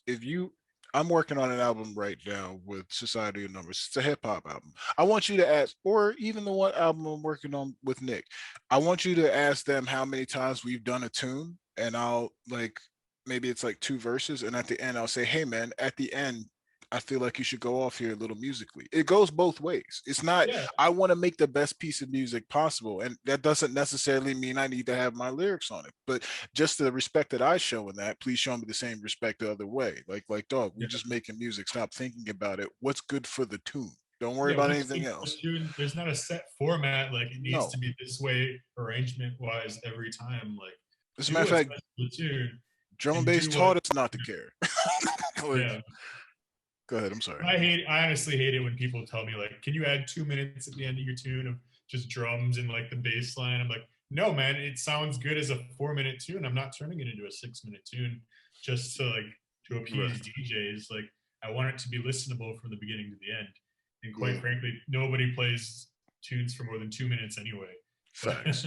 I was gonna say that one of the most disrespectful thing that an artist can hear, like vocalists especially, is when in drum and bass, I'm talking particularly all the time. I already know what you're gonna say.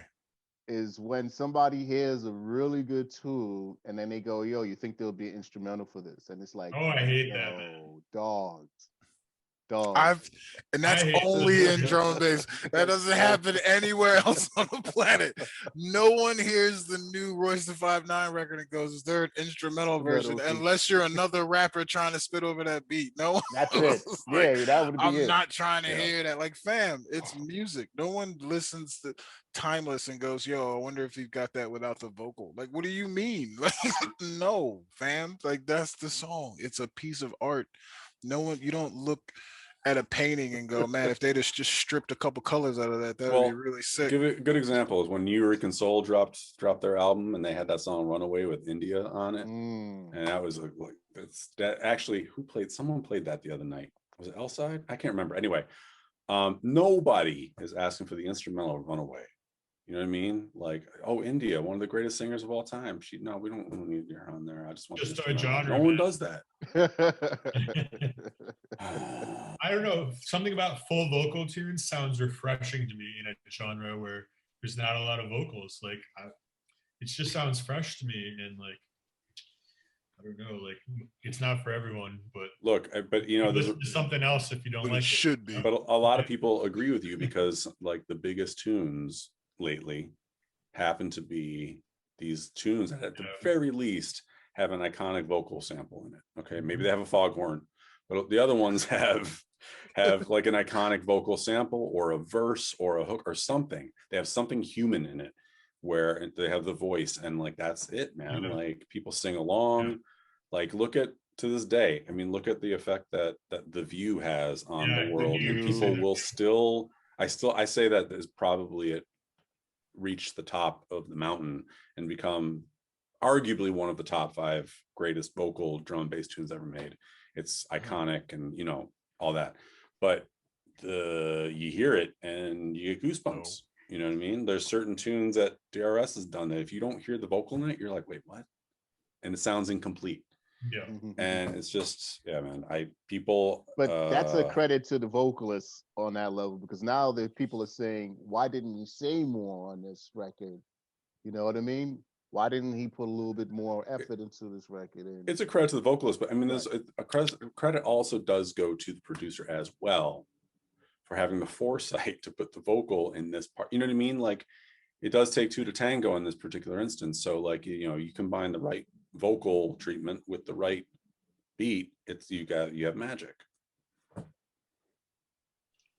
Yeah, and in terms of track, like, I'm not trying to make him, going back to some stuff we were talking about earlier, like, I'm not trying to get Track to do anything but track. I don't want him to sound like DRS. I don't want him to sound like Dynamite. I want him to come with that why New York not? flair. I don't want, and vice versa for him. He doesn't need me to sound like this UK producer or whatever. Like, maybe we sound a bit American in our style. One thing I never do is tell a producer how to produce. It's my rule to, like, find a way to see if I can at least conform or fit in to a point where I can still be me. And I cannot confirm. Go ahead, my bad, sorry. No, go ahead. No, go ahead. Or not. Well, the end of it was pretty much, well, if it doesn't work, it doesn't work. You know what I mean? But at the end of the day, I like looking at a piece of art. I don't want to say, well, maybe you should add a blue stroke here, or maybe you need some flowers in this part. I want to say, if you bring me to the art, I want to be able to give you what I think of the art. You know what I mean? That's sort of the idea that I've go ahead. Go ahead. I've lost. Sorry. You go. I left it. I have lost all respect for very prominent producers for telling me to sound like other people. I've lost respect for prominent DJs telling me to sound like other people while performing. Jesus Christ. Total respect. Like, people that I grew up on, like, yo, that guy's the guy. And then I get there and I'm like, yo, I don't want to talk to that guy ever. Hey, can you sound more like Inja on this, please? Oh, Lord. I've gotten that a couple of times. Can you sound more like Inja? And I'm like, I've had people sit me down like, yo, when I normally MC with so-and-so, they do this. If you could just, and I'm like, fam, well, you need to go get so-and-so, because that's not what I'm here for. That's not my swag, bro. The only time that I will give notes to a producer is because I have a pretty deep baritone when I MC. Sometimes the frequencies will clash a little bit, and I'll tell them, hey, maybe you could, like, go up or down in key so that I'm not clashing. Constructive criticism like that. is but, like, that's about it. Constructive criticism is crucial. Sound like so and so is disrespectful. That's a whole nother conversation. Like, disrespectful and just stupid. Like, like them, get somebody else, man. Yeah, like, go get that dude. Like, anyway, I'm sorry, I didn't mean to bring smoke to the podcast. Or did I? I like it. That got me here cracking up. People know who they are. They know. Yeah, they know. They know they're on my list of people I never talk to again. Like, yo, man, you don't seem the same when you're on stage with that person. Yeah, there's a reason. I was paid to be here. Anyway, Body B on stage like, yeah, do whatever. Put your hands up. Who cares? Never. I will never compromise the show. Who's ready to have a good time tonight with this asshole? Never. As far as the crowd knows, this is the best show on the planet. When you show's over and you see us go our separate ways. Oh, man. Anyway, I don't MC with people anymore. Oh, God. Have you guys ever had a situation where you got disrespected by the DJ and you're still on the mic for another hour and somehow you let it off on the mic that you guys are beefing and the people on the dance floor pick up on the animosity? Well, they're always going to be carrying the flag, obviously. But yeah, that's what we always talk about with the stage is how do we get more inclusive to everybody? How do we get more people? So let's pose that question to you. So, Submorphics, what do you think? Because we've had varying responses, and we respect them all, obviously. And we've come to a kind of a synopsis. But let's get your take on it. What do you think? okay, let me rephrase this too. We used to say what needs to happen here in the States. I don't want to put the word needs in there anymore because that's just it's not feasible. It's not um how do you feel about it? Well, what do you think can happen inside the States? What do you feel needs to be injected more? What needs to happen in the States? Shit, that's like the question that you've been hearing since like Beginning of time. Yeah, for 20 years. I guess it would have to be the cities need to, there needs to be more of a connection between the cities, right? Like people are like, how is the US scene? And I'm like, it's kind of like talking about the European scene. Like there's no connection between, for example, the Denver scene and the LA scene. Like, I don't know how that would take place because I've never been like a huge promoter. I was involved with Stamina Sundays, but Jamal handled like all the Shout details. Jamal. Shout out. People like Jamal, I don't know if like the franchising thing, I don't know the answer to this question. I can just only, you know, think aloud, but like, I really think the idea of these cities, like doing a night in multiple cities, like maybe respect Atlanta. I don't know. Maybe that's a terrible idea. I don't know. There just needs to be more of a connection between all these disparate scenes. No, I don't think it's a terrible idea. I mean, Concrete Jungle franchise, Yeah, and that worked until it yeah. didn't. But it had a good run, you know. Do you think franchising? I don't know if franchising would be the answer. Maybe I don't know. maybe a night being a tour itself Yeah. might work. You know, like, oh, Respect is coming through New York tonight. Oh, Respect is coming through Orlando. I think that might be kind of cool. I mean, again, I've said it before. Like, you know, there needs to be something that makes other DJs and producers from another city within the States or within North America seem as attractive as someone who's coming from the UK. Like there needs to be, you need to incentivize it somehow. We're just like, oh, they're coming from New York for this. This is a big That deal. always stressed me out and frustrated me as an American. Like I never got like looked at as like a viable like booking because I was American. Like even though I was like releasing music on Fire, yeah. whatever, Regularly. He doesn't have a British accent. We're not going to book this cat. I think all Americans have that. You know, thing. This is something we haven't tapped on that has happened here in the States. The Concrete Jungle thing is the thing. And when you look at even when things were coming over here to the States, you had the Valve come through here. You had Metalheadz come through here. You had a Ram tour come through here. And we've got established a Respect tour, a Stamina tour, an Elements tour, a Torque tour. Like we have longevity. Like there's why can't we do that? That's so Atlantic Connection brought up a point last week about having a sense of community that we're developing. We used to have, whether you liked it or not, for better or for worse, Dogs on Acid and those other forums had a sense of community to it. We had a connection. We were communicating on a regular basis. This show, we're trying to connect the pieces through American drum and bass and UK drum and bass with a sense of community. Like, why can't we do that? Why can't we have a Respect tour? It's just again, it's not going to work. No, it's not that it's not going to work. It's that is not the answer. The answer is not macro. I'm not saying that's the answer. I'm saying no, I know. I'm just saying I think the focus shouldn't be macro. I think the focus needs to be micro because but this is what I'm saying. I think the reason why a lot of things flourished is because they said that you don't have those shows anymore. We don't do the Valve thing now. I think setting those in the come up, or at least when I granted I was a late bloomer, but when I was coming up, I was seeing more of that consistency then that drove them to where they are now. So I'm thinking if we started that now, maybe in the long run, it becomes the macro. What I'm saying is like, look, the macro and the micro have nothing to do with the success of the individual producers in the scene, how good the DJs or the MCs are.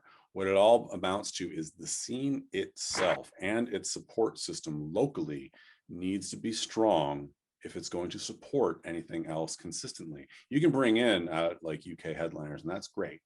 They're always going to draw. Yeah. But if you're bringing somebody in 3,000 miles, if I decide that I am going to bring Method 1 from San Francisco into, like to Toronto, Okay, he's got a CV that's a mile long, but the problem is like he's considered a North American, he's considered American in Canada. Like it's just not the same draw. And part of the problem is the fact that, you know, like right now the Toronto scene is not what it used to be. If it was stronger, if it was back in the day, then it would be a different story. And if you look at any of the cities around North America, it's the same story. In Buffalo, when we were running like Factory Fridays, it was huge night. But the nights that we brought in American producers or American DJs or whatever, it was definitely a smaller crowd. And we had, I think, in my opinion, a fairly strong scene for a few years. And if it was any other time, there would have been like nobody there. But the point is, you have to have a scene that will come out for locals. They'll come out for regional talent, like consistently. Like you have a base that you can foster. Let's say you have a base of like 50 to 100 people that you can foster. It's going to come out every week, no matter what. That's what you need, because if you don't have that. Okay, well, but let me so this is what I'm saying, and I feel like there's a disconnect in both of our explanations that we can meet in the middle here. I feel that if we take, so right here in Atlanta, we've talked about it numerous times. It's called pouring the gas on it. That's our thing. And our thing has been that we are getting back to this sense of community. We have Torch involved, Elevate involved. We have MJ Lee Presents. We have me and also with Ricky Raw. We're trying to bring everybody together, no matter what the show is. Nobody fighting. Nobody fight. Everybody tells everybody what everybody's doing. You know what I'm saying? Like, this isn't, when I'm promoting shows, I'm not just, when I talk to an artist, if I want to bring Greg, by the way, Greg, we'd love to have you back. You and T, I mean, you guys came with Elevate. It was dope. We want to do that again. But so here's the thing that I'm flipping on that. If we bring Respect, who has a crew, they have Junglist Platoon. We bring that whole crew through, and then another U.S. headliner. We bring Junglist Platoon with the Submorphics, or we have Elements up in Boston. They have a crew. I'd love to hear Lenore and all them play. Come down to Atlanta. I understand it's a money thing. I totally understand that, but that's something we're going to have to work through to make this thing better. Like, that's just how it's going to go. Yeah, but the thing is remember, we're at a point in drum and bass right now where most of the people who are still pushing the sound have been in this 20 years, 25 years, Which and is have families, have careers. They can't take off. I know what I'm saying is like they can't take off time and stuff like that and not get compensated. I don't think you need to. I mean? I'm not thinking a bus tour though. I'm not saying like you have to do 3 weeks of this and nothing else. I'm just saying like make sure that you take those other cities and put them in your city for it. It doesn't have to happen. So you're gonna run out of time. First of all, we don't have enough cities to do that with consistently the entire year. I'm just saying spot dates. Boom, you know, like, okay, while you're doing, also you're running your own city as well. You can't just leave, you know what I mean? So I think you just one day out of the week, one time of the year. So you look, if you do five, you do Elements, you do Stamina, you do Respect, you do whatever we're doing here, you do, like, you take 5 and you spread those out through the year. You can have a Respect night in Atlanta. You can have a Respect night, and you know what I'm saying?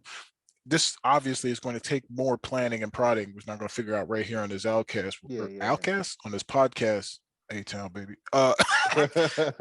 with Greg here, who we stopped talking to. This is all your fault. I opened up a can of worms, man. You did. But anyway, it's something to think about. That's I'll have to have Greg back for an actual conversation. Yeah, let's talk about. But real quick, just. We took chances in the past, right? We took chances to make a lot of things go. Now we look at those days as golden eras of stateside drum and bass. I think now that we're, to add on to V, now that we're grown, there need to be more educated chances and to be taken now that we kind of have sort of a blueprint of what to do and what not to do if we really look deep enough. And that might start a few answers into wherever we're supposed to go as far as that feeling of community, that feeling of stateside community. It's there. We just haven't figured it out. Just the end of the day, it's there. I'll ask you, Greg. So you were saying that you've definitely been shunned because you're American. We've all felt that. We're all American. We all know the drill. Even as MCs, we're like, you're not Skibbity. And I'm like, all right. But like, do you think that maybe that is part of that building? Do you think we need to have more supporting our stateside endeavors? I mean, it's always all about like supporting your locals, like no matter what genre you come from. Right. But like it also comes down to like you're not going to have a UK headliner every week. So like on those 2 Sundays at Stamina when there's no one touring, are people going to come out and support Jamal and Method One, and Flacco and whoever? Like if they're only there to like Who are see, huge names, by the way. I don't even yeah, understand. Like, Yeah. yeah, like, but you know what? No matter where you are in the world, you're local in your local city. Lensman's a right, local in Amsterdam. right. Like Like, Makoto that's was how it is. local in Japan.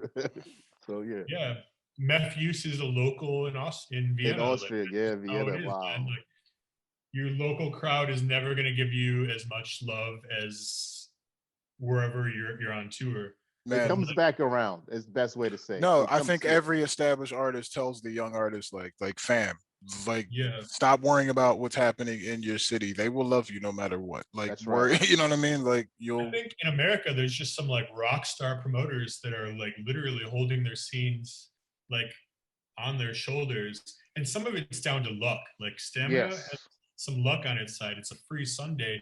The right, reason why it's a free Sunday, well, I don't know all the details, but the fact that the Wednesday house night is so profitable, they're able to maybe break even on a drum and bass night, and it's not going to ruin the venue. And then there's one guy, Raf, in San Francisco who's just adamant, like, we need a free Sunday drum and bass night. I don't care if it doesn't make money every week. Like you just need people like that who think Yeah, it's you need that absolutely belief factor necessary. to be high. And Yep. obviously you need the love. Like if you're only Yep. doing it for profit, you're in the wrong genre. That's We right. right. all, And we all know that. I think that's where we started in the beginning of these Yeah. questions. It's like we need to start worrying about who's going to make the paycheck. It's Yeah. something to think about. We all want to get paid, but I mean, I think there, Down the line, like when you're right, like establishing a night, a community, whatever, like you're gonna lose some money like at first. Like breaking even is like should be exciting It's exciting to people. when you're first starting out. I know that sounds terrible, you know, no, from a business perspective, but like it's the reality. shout out any promoter in America making Who money bust off their their ass. Shout out to promoters losing money too, yeah. and Shout still out Oh, to doing shout the out to damn them thing. even You know what I more. Yeah. mean? Like regularly. You know what I mean? Yeah. And it's funny And because still we keep keep doing talking it. about it. Yeah, and they Yeah. still keep plugging at it. And all these scenes have established scenes. They've got established DJ. They've got Yeah, established like MCs that they can bring with them. Like shout out to right. Rita, shout out to Tell, shout out Yeah. to you know what I mean? Like Astro Rita, down oh in like shit. bro, they're putting in work. You know what I mean? Yeah. So let's And try it's to all the figure out. little things, man. It's all how you present your nights and your shows and all those things, how you handle, how you talk to people within your staff and the artists that come to all of those little And things making your patrons feel bloom. comfortable. Yeah. Right. Things like that. Like Yeah, Let's just pop the pockets, man. Like let's find a yeah. way to bleed all these there's things together. all That's the it. micro and the We macro. saved it. Roti and Poutine just saved American drum bass. Oh Thank you. yeah. So Greg, Well, we're shit. getting away from I'm drum glad bass a I was little your bit. guest then. Where do you see your musical career going as the years Oh, go by? I mean, are you going to stick with drum and bass primarily, or do you think that you might eventually just like drift into some other stuff? Because obviously, North American drum and bass producers, and let's be frank, a lot of producers in the UK and Europe as well have to diversify their offerings, have to establish multiple revenue streams doing stuff in order to maintain some sort of musical living. So where do you see yourself going musically outside of drum and bass? How much do you think that'll change as the years go by? My dream, now that I'm getting older, is to just produce for vocalists and just behind the scenes do. Roti and Poutine at gmail.com. Yeah, like maybe move back to the States, maybe get a place in LA and just make shit for rappers and for vocalists.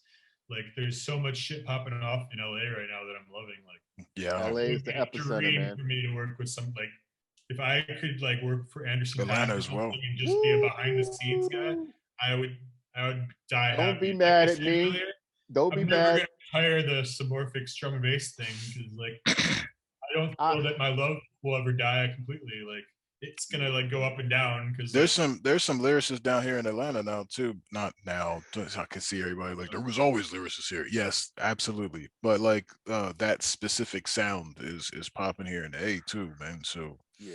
I'm Oh, so yeah, glad that that's yeah, back. man, Oh, I missed an appointment to meet Anderson .Paak before he blew up at Brooklyn Bowl, and I don't even want to get into it. I'll just stop there.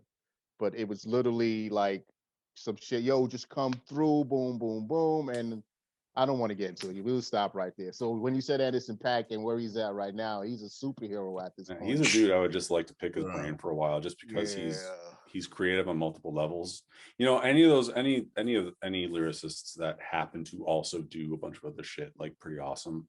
Like they produce a bunch of stuff or they play musical instruments or he's a anything musician. like that. Well, I know he plays drum, and I play drums. I'm like, and he's a musician who happens to rap. Is how I Right, feel. exactly. Like, you know what I'm saying? Like and that, like dude. that kind of stuff. I would love to just pick his brain over stuff like that and just nerd out over music, because Yeah, this project with him and Bruno Mars, man. I've only heard one tune, but Yeah, Yeah. they are Throwback doing is- a That's great all job. you needed, right? You're like, whatever's Yeah. happening after this. Are they is doing where a it's supposed full- to is be. it like They're a doing full-length it's a full project. Yeah, I had to Full-length find out project. because after I heard that song, I was like, if they're only doing this one song, I'm pissed. Like I'm Yeah. like They got I'm Helios, I'm gonna right? write They my got Helios. first letter. I forget what it's called. What's it called? I don't Oh, remember. I'm on Spotify right now. Let's look it up. Yeah. I the second I heard that record, I was like, if No, they it's only fire. do one song, this is a musical sin. Fire. Like they are on some other shit, and it's It's Oh, they're fantastic. another called world. Silk Sonic. Yeah, that's what it was. Silk Sonic. Right. Woo, Lord. bruh. That Lord. yo, if you, I could hear you produce that. Yeah, that's around. Yeah. Stop. You know what? I know time's running, so let's just get into the whole idea you hear, which is Newport Magnetic is Oh. Yes. dropped. And it's the next quick opus. I'm gonna call it quick opus for EP. That's all that means for me. Dropping on the North Quarter. Tell us real quick, where did it come about, or how did it come about, and who's on the album? Yeah, who's on the album is really fire. So these were some tracks I wrote during COVID, during the lockdown. Yeah. I want to say, I was going to say they didn't get tested out, but they did actually in New Zealand, according to my Instagram mentions. Nice. Shout out Artificial Intelligence, Need for Mirrors, Yeah, Alex yeah. Perez. They ain't never everybody coming back. in New Zealand. Names. They- Fam. Yeah. London. So this EP, I was lucky. I got Fat Cat on the EP. He's like a Detroit underground Sheesh. hero. Yeah, man. Yeah, Huge. and he had never worked with drum and bass before, but he's like, I'm down to do some more. To be honest, like because he had never worked with drum and bass before, I sent him a version that had like only a hi-hat for the drums, like in halftime, because like I didn't want him to do double time flowing on my Lord. But then Stio came in and provided a little hook. It's like Stio is always like, Dude, butters Stio is like close. one of my favorite. I'm done. One of my favorite. That's all I vocalists got in to drum say. bass. And not only that, by the way, a lot of people don't realize Stio is actually a really good MC. Yeah. That one, was it the Son of Bass podcast? And I want to say he did it with Zero T. And man, his MCing is great on it, man. It's great. I played 2 gigs with him. He does more rapping than singing. Yeah, he's good, man. Shock you, man. Sometimes that's how it is. The singers want to be rappers and vice versa. And rappers want to be. Hey, quiet down. I was talking to Connie putting us Khan on blast. when I interviewed Connie Khan, he was saying that Tyler Daly, who raps himself and is actually a great MC. Same. But like apparently prefers to rap. Like, but even though he's this incredible singer, he's like one of the best singers ever. But he prefers to rap, which I think is hilarious. That's actually who I had in mind when I said that. Like he actually used to be called like Hoodman. Hoodman. Yeah. Yeah, I mean, he's got one song that's too. a hard name. Hoodman to Manhood. Yeah, he goes hard with that name. But then I also got this girl Veda Black, who we found. That's the single. We found her in an article. Like Bandcamp does these like to watch like by genre, and we went through this soul music article, like ones to watch, and her EP was just fire as fuck. Like all 6 tracks were just ridiculous. And I'm like, Lensman, why don't you hit her up? Because like she's probably gonna respond to your account really fast. And so I thought it was a long shot, to be honest. But she got back to us that next day. It's always a long shot when you're reaching out. to people you don't even know and they're not even familiar with drum and bass. But I think because Lensman's got such a following, like she replied to that shit.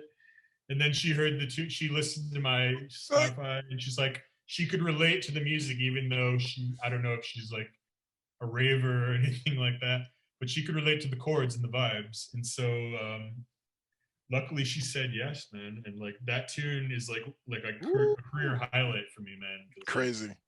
It's I crazy. love these full vocal tunes, and they're not for everybody, but yes, they are. Wrong. They are for everybody. Yes, they are.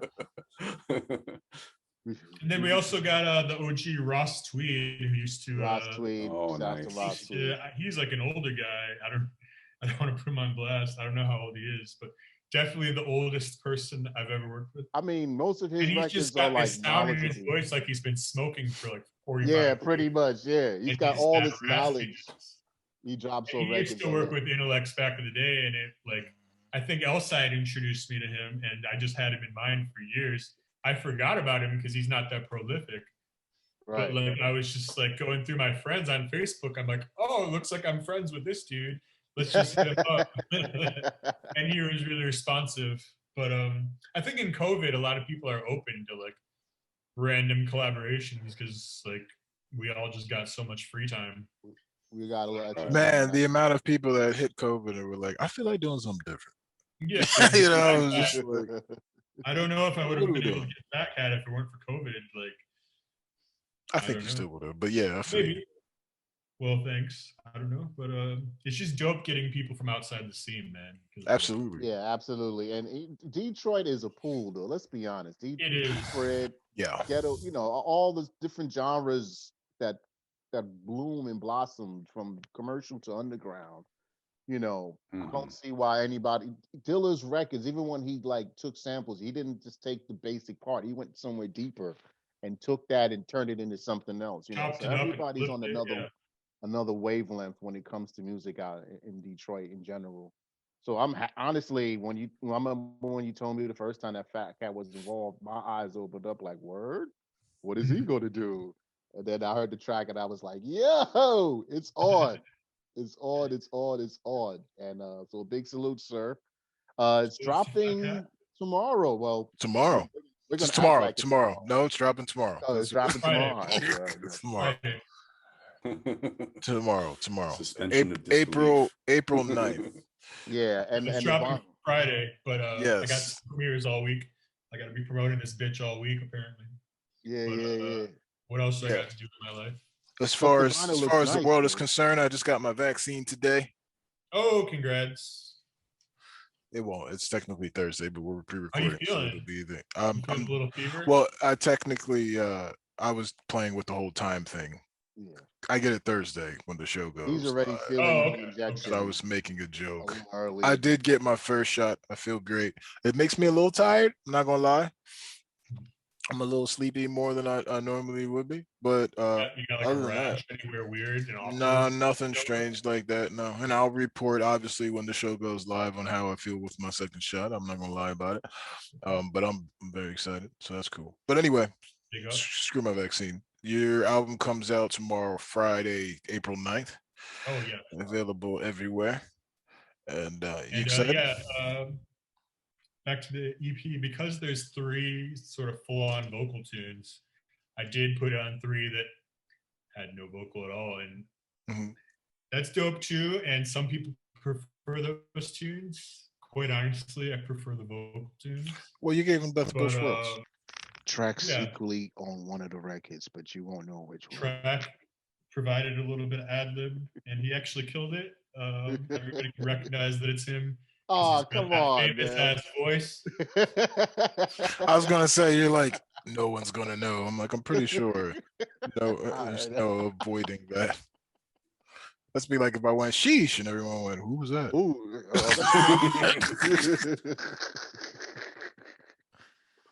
So, I that'd don't be think I dope. don't think I have a trademark ad lib or anything like that. Gotta do it, bro. you gotta work on it, V. I know. I purposely let's not talk about me. Finish the album. Excuse me, finish the talk about the EP. Let's get back to the What's EP. the name from? Where does Newport Magnetic come from? So it's just something I've noticed everywhere I've lived. I move around a lot. There's always like a Newport Street or Avenue, like 2 blocks away. And even out here in the Netherlands, there's like this Newport Bank, like right here. I'm like, this shit just following me, man. There you have it. Like, All right. And there you go. just an EP. Like, you can just throw a name on it. Like, it's not an album. Like, it does tell a story. It does take you on a journey, hopefully, but it is just an EP. So I thought I could just throw on a name that I thought was cool and run with it. So, It is a cool name. Thank you. Thank you. I thought you was going to mention Newport 100s now. I'm playing. Oh, yeah. Menthols, baby. No, smoking a while back. But, I was sitting outside with the kid. You gotta have the. I was sitting outside with Newport 100s. God, that was like, why did we do that? I don't know. bro, I smoked Benson and Hedges fucking menthols when I was like, That's better than Newports, man. Newports, oh. Back there was like cigarette machines in like the bar, like down the street, and you would like go. I was like 14. I would like throw in all the quarters before anybody saw me and like grab the cigarettes and run and shit. I still, out of all the terrible things I've done in my day, I think Newports was the worst thing we could have possibly put into our bodies. And I've done some wild shit. Anyway, so yeah, man, very excited. We're going to play a couple tunes. We're not going to play them now because we're doing a different format than normal, but we're definitely going to play a couple. You give it to us. Yeah, we'll play some old school joints if you want as well. You know. Yeah, man. Whatever, man. I'm very excited to show the full smorgasbord. I might even play Breathe Back. I think I kind of have Please to. do. Please do. Yeah, man. I'm gonna put that in there. But yeah, man. Well, shit. Thanks for having me, man. It's been a blast. No, how you did the EP during COVID, so all that strictly came during COVID too. So all these are fresh ideas, fresh tunes. Fresh shit. Awesome. So we get to hear the new Submorphics. I unfortunately didn't get those Instagram posts, so I'm very much looking forward to showing these to the world. Roti and Poutine will be pretty happy. You're gonna be super lit in the chat. Bob Ross is in the whole nine. But man, thank you for taking the time out to hang with us today. We had a very fun conversation, right? And it's been too long since we've spoken, so I'm gonna be hitting your email up because we thought you was in the States how we was talking today. Yeah, right. So yeah, man, thank you for coming by. We appreciate it. Hope you had a good time talking the shit with us. And yeah, we will continue this on. Let's play some music, right? Big up to Len, EQ, all the heads back there. That's what's up. You have any parting words? Anything you want to say? Do you have anything you want to speak to any newcomers coming up, or anything that you would like to enlighten the world with? I don't know why I made that voice up. I just got one question for you guys. That was nice. That was no. Nice. Every question you've given us leads us on to another 45 minutes. It's a quick one. What's the most random city you've ever played in America that you wouldn't expect to be fire, but turned out to be fire? In America? Yeah. For me, it's Cleveland. Always Cleveland for some reason. It's always Cleveland. That's a hell of a question. It's Cleveland. Yeah. Not only will I wouldn't have thought of that had you not said it, but I'll even take this because we all played at the same club. We already know. I don't remember the name of it, but we all know what club we're talking about. We played at that club, and when the party's over, it's done. It's like I've walked out of that club and the entire city goes silent. It's like that's it. There's no, you wake up, it's like nothing ever happened. Not saying nothing happens in Cleveland. Your city is lit. Don't get it twisted. I'm just saying specifically after these parties at whatever o'clock in the morning. Matter of fact, one time I played a show there and I had an extra day there and I went to the mall and there was like no one there in this specific Cleveland. Like people were just standing at the edge of the stores like, come inside, please. But the parties themselves were super lit. So maybe it was just me. Maybe I'm taking a Berzel. Maybe I just didn't hang out with anyone afterwards. Did your job? I don't know, man. I've never been to Cleveland or never. In Buffalo, man, we always knew that Cleveland had a pretty hype little scene. I don't know about drum and bass. The parties were jumping. The rave scene in general in Cleveland was always nice. In fact, we'd get some kids from Cleveland would drive to Buffalo for parties. And we could always tell that where they were from. We could always tell where people were from regionally by the way they danced. and like Cleveland kids had a certain way that they danced and stuff like that. They Like, did. we're always, you know what I mean? And like, I'm not doing that. What do you mean? but yeah, That's man, your we answer, always got Cleveland. the Flyers and stuff like that. I mean, Cleveland always looked pretty hype. What was the greatest? But where was the greatest city you've played in, Greg? Where you were like, whoa, Atlanta, say it. I'm just kidding. Bristol, UK. Oh, in America? No, I'm joking. Anywhere actually. Let's just. Let's do it. What's party where you like, this is the most epic thing I've ever seen. This is what all things must be from here on out. Jesus. I mean, some of those hybrid minds parties that in like 2018, 2019, like they just have this fan base, man. And like all it just vocal transcends. Like, I'm not gonna say if I like their music or not, but playing those shows was sick. Bristol, UK, right before COVID was like ridiculous. Bristol's jumping for sure. In America, I love Accelerated in America, man.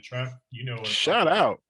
That was a classic night that we did out there. That was an absolute, like we at the, like, you know, stateside, it's nothing new, but we people say we struggle to have the kind of liquid parties that like the one we had at Accelerated. You know, other than when Bookham comes to town, of course. But that, and shout out Rob as well. Like, every respect is always lit. Shouts to I Rob. kind of missed the Dragonfly, but shout out, respect, and every stamina ever is lit. Shout out Stamina Crew. Litty. Yeah. Free nights. I gotta say, when nights are free, I don't know what it is, but every time nights are free, people are a little more woohoo. You know what I mean? Like, yeah, because your money can go to alcohol. That's right.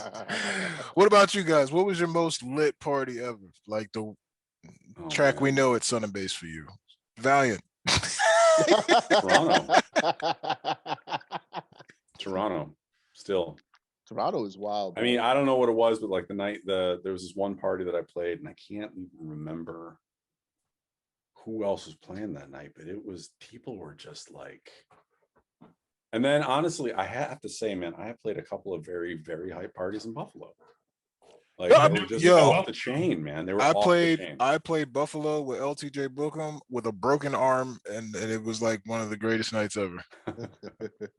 So I think it's just like, it's a lot of times it comes down to like luck and circumstance, and like the party in Toronto that I'm referring to, I think it was that there was just something in the air that night, and people were just ready for something, and it was unique. There was a lot of, that was at a time when like Neuro was still funky and like everything was just good, and then Mr. Brown and Spins played like back to back, and